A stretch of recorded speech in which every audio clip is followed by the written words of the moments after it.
Welcome to Chapter 9. Chapter 9 deals with rational expressions, and today our learning target is to learn how to simplify and then multiply rational expressions. So let's talk about what a rational expression is. It is pretty much a polynomial being divided by another polynomial. So we're talking binomials, trinomials, four-termers. I'm just kind of giving an example here. Something like that. So our steps to simplify will be to factor the numerator, factor the denominator. Treat these as separate problems. And then we are going to simplify,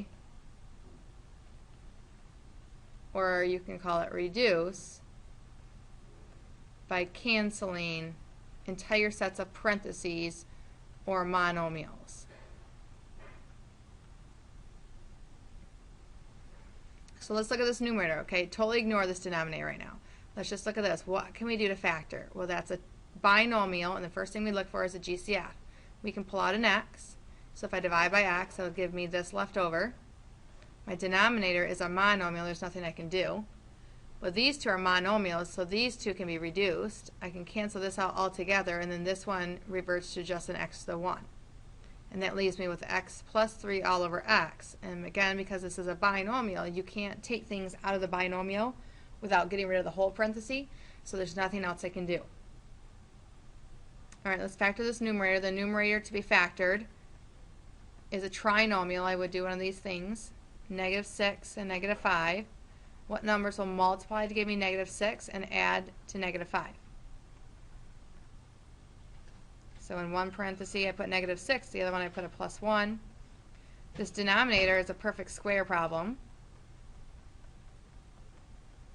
Now notice how these parentheses, these binomials are exactly the same. Every single bit of terms inside the parentheses are the same, so these can be canceled. And my answer is x minus 6 over x minus 1. And if you want, you can go ahead and put parentheses around it just to remind yourself that you cannot reduce these x's. Alright, let's talk about multiplying monomials. Remember, monomials is no addition or subtraction in the individual terms. So what we're going to do is, and it doesn't really matter which one you do first, we are going to multiply straight across, numerator and denominator, and then we are going to reduce, factor, simplify. Alright, so let's look at this. And you could do the simplifying first if you want. I find that most students struggle sometimes with trying to reduce first, so let's just multiply straight across. So we get 60, x to the 5th, and y to the 7th, because you're supposed to add those exponents. And we get 36, x to the 2nd, and y to the 4th. Now let's reduce. Well, I can take these and divide them both by what? I can divide them by 6, but there's something even bigger. I can divide them by 12. Now these, there's a rule back in the earlier days, when they're in a division, we actually subtract the exponents, and the leftovers go on top. And we're going to subtract these exponents. And there we go. Okay, let's go straight across. Go straight across. And now let's reduce. I can divide both of these by 15, and that will give me 1 over 4. The a's, I can subtract these exponents, that will just give me an a. The b's, I'm going to subtract them, but notice that there's more b's in the bottom, so I'm going to subtract that way. Same thing with the c's, there's more c's on the bottom. That's it.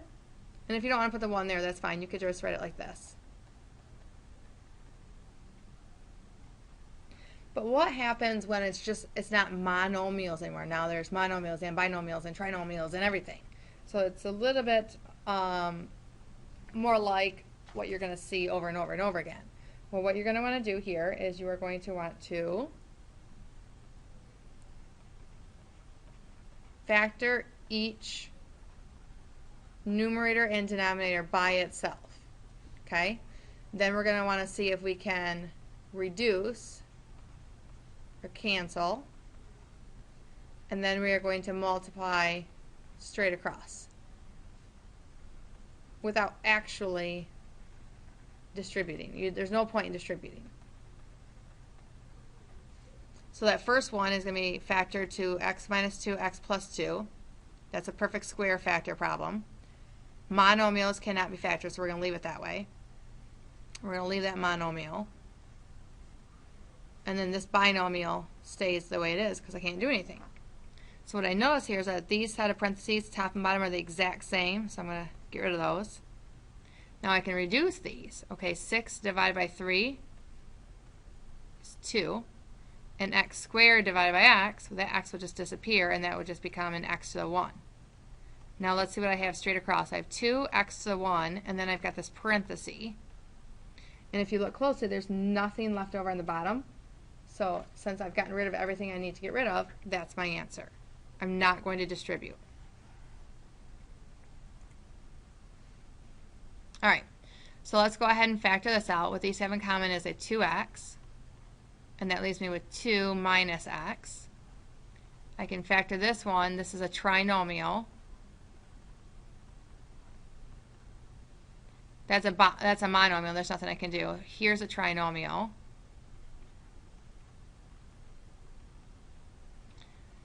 Alright, so is there anything I can reduce? Well, this is in the bottom and this is in the top. Okay, these are not the same. If you look closely, those are not the same. So what I can do is I can factor out a negative 2x instead. And that leaves me with a negative 2 plus x. Negative 2 plus x and x minus 2, those are the same.